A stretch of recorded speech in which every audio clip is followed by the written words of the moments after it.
سران اور پیرنٹس، بچے، السلام علیکم۔ بہت شکریہ آپ لوگوں کا کہ آپ لوگوں نے آج مجھے دعوت دی، اور دیکھ کے بہت خوشی ہو رہی ہے کہ ایجوکیشن ڈپارٹمنٹ کو ٹاؤن کے اندر بھی ایک پریفرنس مل رہی ہے جو کہ ملنی چاہیے۔ پورے ضلع بستی میں کم و بیش 15,000 سے زیادہ بچے ٹاؤن کے اسکولوں میں پڑھ رہے ہیں، اور یہ ہماری ذمہ داری ہے کہ ان کو ایک معیاری تعلیم دی جائے کہ جس کا مقابلہ کسی بھی پرائیویٹ اسکول سے ہو سکے۔ عموماً کیونکہ میں بھی ایڈمنسٹریٹر رہا ہوں، عموماً ہمارے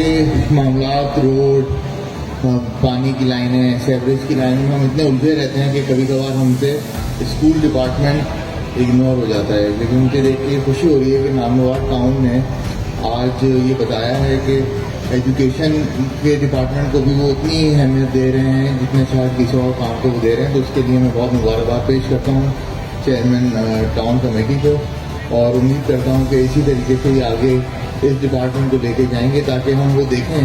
کہ جس طریقے سے ضلع بستی کے ایک بچے نے 28 سال بعد گورنمنٹ اسکول سے ٹاپ کیا میٹرک میں، تو اب ہمارے ٹاؤن اسکولوں سے بھی بچے ٹاپ کریں انشاءاللہ۔ معاملہ صرف بریک اور موٹر کا نہیں ہے، یعنی کہ ہم جب اسکول کی تزئین و آرائش کی بات کرتے ہیں تو شاید ہم اس کے اندر رنگ و روغن، اس کے واش رومس کو صحیح کرنا، ان پہ لائٹیں پنکھے لگانا، یہ بہت ضروری ہے، بالکل ہونا چاہیے۔ لیکن اصل ذمہ داری ہمارے اساتذہ پہ آتی ہے کہ جو وہاں پہ پڑھاتے ہیں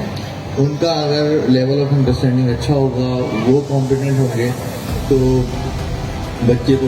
بھی آگے جا کے اچھا پڑھیں گے۔ تو مجھے امید ہے کہ مظفر صاحب کی لیڈرشپ میں انشاءاللہ ان پہ بھی کام ہوگا، اساتذہ کی اپنی ٹریننگ پہ کام ہوگا۔ ان کی اپنی مجبوری بھی ہے کہ ٹیچرز ریٹائر ہو رہے ہیں اور پیچھے سے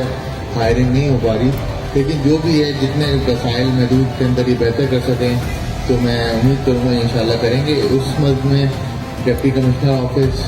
حکومت سندھ بھی، ہم سب آپ کے ساتھ کھڑے ہوں گے، جہاں پہ بھی آپ کو ہماری ضرورت ہوئی آپ ہمیں اپنے ساتھ پائیں گے، اور امید کروں گا کہ انشاءاللہ اس طرح کے پروگرام آپ اور کریں، بچوں کی اور حوصلہ افزائی کریں۔ بہت بہت شکریہ۔